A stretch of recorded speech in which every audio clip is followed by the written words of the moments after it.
जय हिंद प्यारे बच्चों। मैं डॉक्टर उमा पांडे स्वागत करती हूँ आपका इंस्टा संस्कृत में।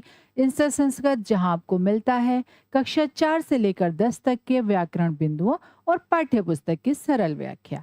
आज संस्कृत व्याकरण के अंतर्गत हम पढ़ेंगे संधि के विषय में। संधि पहले समझ लेते हैं कि संधि होती क्या है। सम उपसर्ग पूर्वक धा धातु में जब की प्रत्यय लगाया जाता है तो संधि शब्द बनता है, जिसका अर्थ होता है मेल, जोड़ या संयोग, मतलब दो वर्णों का संयोग। संधि हमेशा वर्णों के बीच में हो। ठीक है। संधि 3 प्रकार की होती है। नंबर 1 स्वर संधि, नंबर 2 व्यंजन संधि और नंबर 3 विसर्ग संधि। 3 प्रकार की।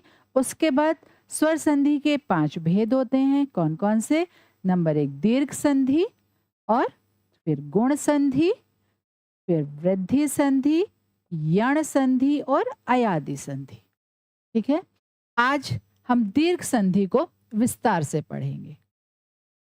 दीर्घ संधि, इसका सूत्र है अकह सवर्णे दीर्घ, अर्थात अक प्रत्याहार। क्या होता है अक प्रत्याहार? अ, ई, उ और री, इनके बाद सवर्ण अर्थात समान वर्ण, मतलब इन्हीं के जैसा वर्ण। जैसे अ के सामने अ, ई के सामने ई, उ के सामने उ और री के सामने री।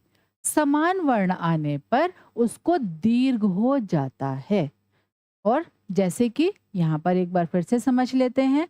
अ या आ के सामने अ या आ आए तो उसको क्या होगा? दीर्घ अर्थात आ। इसी तरह से ई या ई के सामने ई या ई आए तो उसको क्या होगा? बड़ी ई, उसका भी दीर्घ रूप। उ या उ के सामने उ या उ आए तो उसको भी क्या होगा? ऊ, अर्थात बड़ा ऊ। और री या री के सामने री या री आने पर उसको भी क्या हो जाता है? री, अर्थात उसका बड़ा रूप हो जाता। ठीक है। आइए उदाहरण से और अधिक स्पष्ट हो जाएगा ये, और समझ लेते हैं।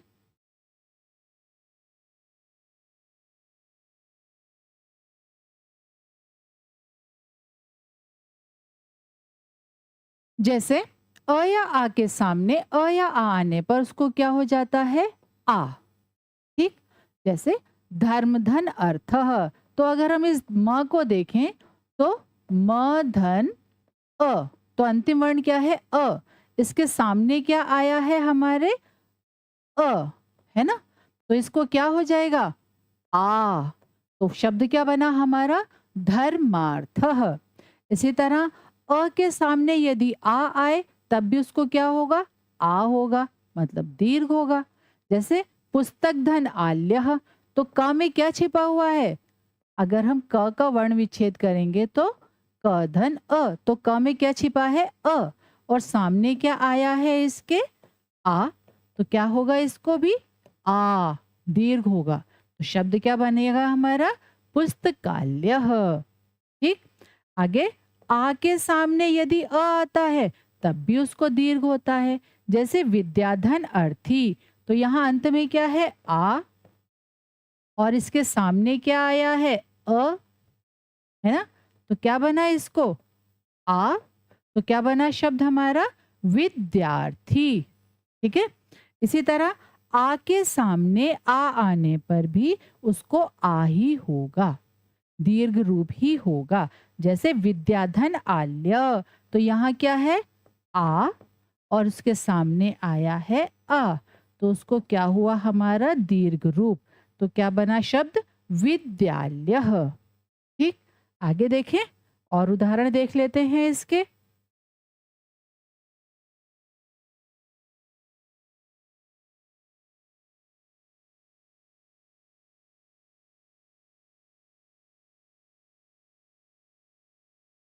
अब ई या ई के सामने ई या ई आने पर उसको क्या हो जाता है? बड़ी ई। जैसे अब देखें, जैसे ई के सामने ई आया तो उसको क्या होगा? ई, बड़ी ई। हरि धन इच्छा, तो हरि में क्या है अंतिम वर्ण? र धन ई, है ना? तो अंतिम वर्ण क्या हुआ? ई, और इसके सामने क्या आया? ई, तो क्या हुआ? ई, और शब्द क्या बना? हरिच्छा। मतलब यहाँ देखिए बड़ी की मात्रा है ना, दीर्घ हो गया है ना? इसी तरह ई के सामने बड़ी ई भी यदि आता है तब भी उसको ई ही होता है। जैसे कपीधन ईशः, तो प धन ई, हमने इसका वर्ण विच्छेद किया, अंतिम वर्ण का क, प धन ई, और ई के सामने क्या आया है हमारा ई, तो क्या हुआ इसको दीर्घ रूप मतलब ई, और शब्द बना कपीशः। ठीक है। इसी तरह बड़ी ई के सामने यदि छोटी ई भी आता है तब भी उसको ई अर्थात दीर्घ ही होता है। जैसे मही धन इंद्रः, तो मही में अंतिम वर्ण क्या है, बड़ी ई की मात्रा है, और सामने क्या है, छोटा ई है, फिर भी इसको क्या होगा, दीर्घ ही होगा, महेंद्रः। ठीक। इसी तरह ई के सामने बड़ी ई आने पर उसको क्या हो जाएगा, बड़ी ई ही होगा, दीर्घ रूप ही होगा, है ना। जैसे नदी, तो क्या है अंतिम वर्ण, बड़ी ई की मात्रा, सामने क्या है ई, यहाँ पर भी बड़ी ई की मात्रा है, तो यहाँ पर क्या होगा, ई के सामने ई आने पर उसको क्या हुआ, दीर्घ रूप मतलब बड़ी ई, तो क्या बना शब्द हमारा नदीशः। ठीक है। आगे देखते हैं।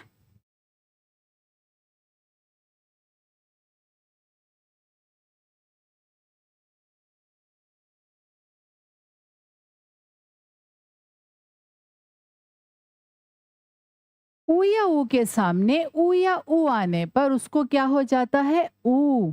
जैसे छोटे ऊ के सामने छोटा ऊ आएगा तब भी उसको क्या होगा, दीर्घ रूप होगा, क्या होगा, ऊ। जैसे भानु धन उदय, तो यहाँ पर क्या है अंतिम वर्ण न धन ऊ, और सामने क्या आया है ऊ, तो क्या हो गया इसको, बड़ा ऊ, है ना। तो क्या बना शब्द भानुदयः। ठीक। इसी तरह से ऊ के सामने यदि बड़ा ऊ होगा तब भी उसको दीर्घ रूप ही होगा। जैसे लघु धन उर्मी, तो क्या बना लघुर्मी। कैसे, एक बार समझ लेते हैं।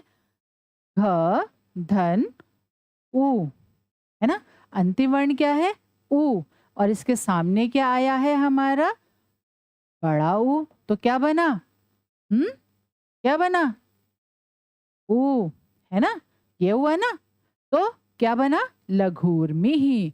इसी तरह बड़े ऊ के सामने छोटा ऊ भी यदि आए तब भी उसको क्या होगा, ऊ। जैसे वधु, तो यहाँ पर अंतिम वर्ण क्या है ऊ, और उसके सामने क्या आया है छोटा ऊ, उत्सवः, तो क्या बना इसको बड़ा ऊ, तो वधूत्सवः। इसी तरह ऊ के सामने ऊ आने पर मतलब बड़े ऊ के सामने बड़ा ऊ भी यदि आता है तब भी उसका दीर्घ रूप ही होगा। जैसे भूधन ऊर्ध्वः, ऊर्ध्वः, तो क्या होगा भू, यहाँ पर अंतिम वर्ण क्या है ऊ, और सामने क्या आया है ऊ, तो क्या बना इसका दीर्घ रूप ऊ। ठीक, समझिए। आगे देखें।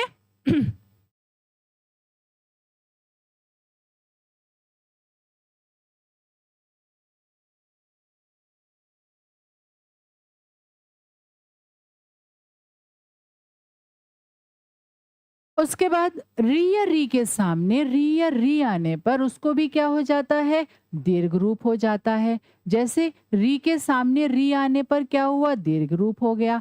जैसे पितृधन ऋणम, तो क्या बनेगा पितृणम, क्यों, क्योंकि यहाँ पर क्या है री, और इसके सामने क्या आया है री, और जब इन दोनों को मिलाते हैं तब भी क्या बन जाएगा हमारा री, दीर्घ रूप।